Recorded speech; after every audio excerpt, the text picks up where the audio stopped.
Hi ಎಲ್ರಿಗೂ ಹೇಗಿದ್ದೀರಾ? ಬನ್ನಿ ಇವತ್ತು ತಿರುಪತಿ ಲಡ್ಡು ಮಾಡೋದು ಹೇಗೆ ಅಂತ ನೋಡ್ಕೊಂಬರೋಣ.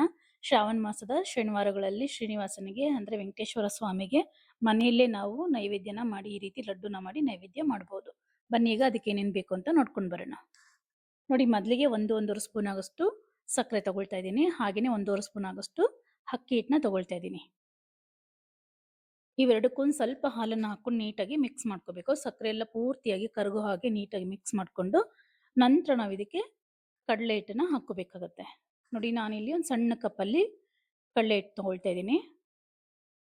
ಈಗ ಇದಕ್ಕೆ ಹಾಲು ಎಷ್ಟು ಬೇಕಾಗುತ್ತೋ ನೋಡಿಕೊಂಡು ನಾವು ಹಾಲನ್ನು ಬಳಸ್ಕೋಬೇಕು. ಹಸಿ ಹಾಲನ್ನೇ ತಗೊಳ್ತಾ ಇದ್ದೀನಿ, ನಾನು ಕಾಯಿಸಿಲ್ಲ. ಸ್ವಲ್ಪನೂ ಗಂಟೆ ಇಲ್ದಿರೋ ಹಾಗೆ ನೀಟಾಗಿ ಕಲಿಸ್ಕೋಬೇಕಾಗತ್ತೆ. ನೋಡಿ ಈ ರೀತಿ ಕಲಿಸ್ಕೋಬೇಕು. ಈಗ ನೋಡಿ ಸ್ಟವ್ ಮೇಲೆ ಒಂದು ಬಾಣಲಿ ಇಟ್ಕೊಂಡು ಅದಕ್ಕೆ ತುಪ್ಪನ ಹಾಕ್ಕೊಳ್ತಾ ಇದ್ದೀನಿ. ನಮಗೆ ತಿರುಪತಿಲಿ ಏನು ಲಡ್ಡು ಸಿಗುತ್ತೆ ಅದೇ ಟೇಸ್ಟ್ ಬೇಕು ಅಂದರೆ ನಾವು ಇದನ್ನ ತುಪ್ಪದಲ್ಲೇ ಕರಿಬೇಕಾಗತ್ತೆ. ಸಪೋಸ್ ಇಲ್ಲ ಆಗಲ್ಲ ಅಂದರೆ ನೀವು ಆಯಿಲಲ್ಲಿ ಕೂಡ ಮಾಡ್ಕೋಬೋದು. ಒಂದು ನೀಟಾಗಿರೋ ಒಂದು ಆಯಿಲ್ನ ತಗೊಂಡು ಮಾಡ್ಕೋಬೇಕಾಗತ್ತೆ. ನೋಡಿ ಈ ರೀತಿ ಹಾಕ್ಕೊಂಡ್ರೆ ಆದಷ್ಟು ಕದೆ ಕೆಳಗಡೆ ಡ್ರಾಪ್ ಆಗಿ ಬೀಳ್ತಾ ಇರುತ್ತೆ. ಇದನ್ನ ತುಂಬ ಬೇಯಿಸ್ಕೊಳ್ಳೋ ಅವಶ್ಯಕತೆ ಇಲ್ಲ. ಜಸ್ಟ್ ಒಂದು ಸ್ವಲ್ಪ ಒಂದು ಮುಕ್ಕಾಲು 70% 80% ಬೆಂದರೆ ಇದು ಸಾಕಾಗುತ್ತೆ. ತುಂಬಾನು ಕ್ರಿಸ್ಪಿಯಾಗೂ ಬೇಯಿಸ್ಕೋಬಾರ್ದು ಇದನ್ನ. ಅಂದರೆ ನಾವು ಖಾರ ಬುಂದಿ ಎಲ್ಲ ಮಾಡ್ತೀವಲ್ಲ ಅದಕ್ಕೆಲ್ಲ ಇದನ್ನ ಬೇಯಿಸ್ಕೋಬಾರ್ದು.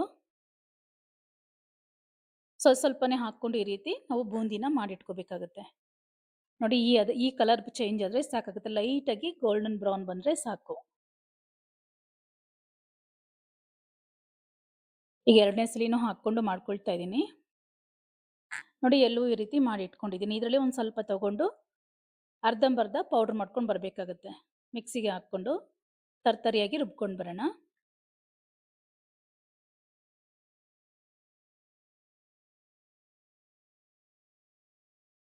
ನೋಡಿ ಈಗ ಇದನ್ನು ರುಬ್ಕೊಂಡು ಬಂದಿದ್ದೀನಿ. ಈಗ ಇದಕ್ಕೆ ನಾವು ಪಾಕ ರೆಡಿ ಮಾಡ್ಕೋಬೇಕಾಗತ್ತೆ, ಸಕ್ಕರೆ ಪಾಕ. ಈಗ ಸ್ಟವ್ ಮೇಲೆ ಒಂದು ಪಾನ್ ಇಟ್ಕೊಂಡು ನಾವು ಯಾವ ಕಪ್ಪಲ್ಲಿ ಕಡಲೆ ಹಿಟ್ಟು ತೊಗೊಂಡಿದ್ವಿ ಅದೇ ಕಪ್ಪಲ್ಲಿ ಸಕ್ಕರೆನ ತೊಗೋಬೇಕಾಗತ್ತೆ. ಹಾಗೆಯೇ ಅರ್ಧ ಕಪ್ ಆಗೋಷ್ಟು ನೀರನ್ನು ಹಾಕ್ಕೊಂಡು ಇದನ್ನು ಫುಲ್ ಪಾಕ ಬರೋ ಹಾಗೆ ಮಾಡ್ಕೋಬಾರ್ದು. ಜಸ್ಟ್ ಪಾಕ ಬರ್ತಿದೆ ಅಂದಾಗ ಇದನ್ನು ತೆಗಿಬೇಕಾಗುತ್ತೆ. ಪಾಕ ಬಂದರೆ ನಿಮಗೆ ಬೂಂದಿ ಸಕ್ಕರೆ ಪಾಕದಲ್ಲಿ ನೆನೆಯೋದಿಲ್ಲ. ಹಾಗಾಗಿ ಪಾಕ ಬರೋವರೆಗೂ ಇರಬಾರ್ದು. ಜಸ್ಟ್ ಅಂಟಾದರೆ ಸಾಕಾಗುತ್ತೆ.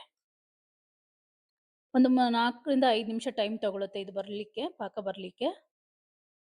ಜಸ್ಟ್ ನೋಡಿ ಈ ರೀತಿ ಕೈಗೆ ಅಂಟ್ಕೊಂಡ್ರೆ ಸಾಕು.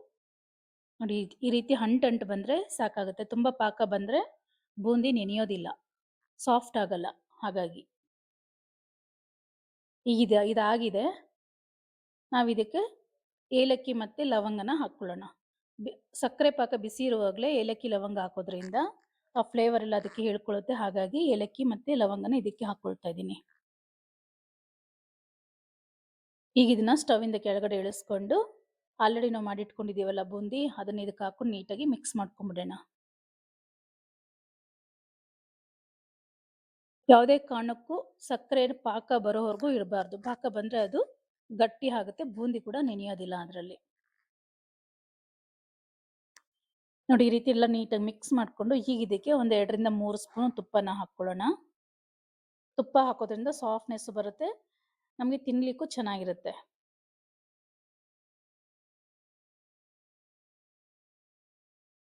ಈಗ ಇದನ್ನೊಂದು 10 ನಿಮಿಷ ಪ್ಲೇಟ್ ಮುಚ್ಚಿ ಬಿಟ್ಬಿಡೋಣ. ಒಂದು 10 ನಿಮಿಷ ಚೆನ್ನಾಗಿ ನೆಂದ್ಕೊಂಡು ಸ್ವಲ್ಪ ಬಿಸಿ ಎಲ್ಲ ತಣ್ಣಗಾದ್ಮೇಲೆ ನಾವು ಇದನ್ನು ಉಂಡೆ ಕಟ್ಕೊಳ್ಳೋಣ. ನೋಡಿ ಈಗ 10 ನಿಮಿಷ ಆಗಿದೆ. ಈಗ ಇದಕ್ಕೆ ನಾವು ತುಪ್ಪದಲ್ಲಿ ಕರೆದಿರೋಂಥ ದ್ರಾಕ್ಷಿ ಗೋಡಂಬಿ ಹಾಗೆ ಆ್ಯಕ್ಚುಲಿ ಇದಕ್ಕೆ ಕಲ್ ಸಕ್ಕರೆ ಹಾಕಬೇಕು. ಸಣ್ಣ ಸಣ್ಣ ಕಲ್ ಸಕ್ಕರೆ ಬರುತ್ತಲ್ಲ ಡೈಮಂಡ್ ಶೇಪಲ್ಲಿ, ಅದನ್ನು ಹಾಕಬೇಕಾಗುತ್ತೆ. ನನ್ನ ಹತ್ರ ಇಲ್ಲ, ಹಾಗಾಗಿ ನಾನು ನಾರ್ಮಲ್ ಶುಗರ್ನೇ ಹಾಕ್ಕೊಳ್ತಾ ಇದ್ದೀನಿ. ಇದು ಆಪ್ಷನಲ್, ಬೇಕು ಅಂದರೆ ಹಾಕೋದಿಲ್ಲ ಅಂದರೆ ಸ್ಕಿಪ್ ಮಾಡ್ಕೋಬೋದು.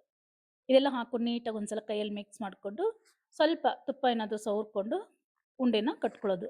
ತುಂಬ ಸಿಂಪಲ್ ಆಗಿರುತ್ತೆ, ಟೇಸ್ಟ್ ಸೇಮ್ ಅದೇ ರೀತಿ ಇರುತ್ತೆ. ಒಂದ್ಸಲ ಮರಿದೆ ಟ್ರೈ ಮಾಡಿ ನೋಡಿ.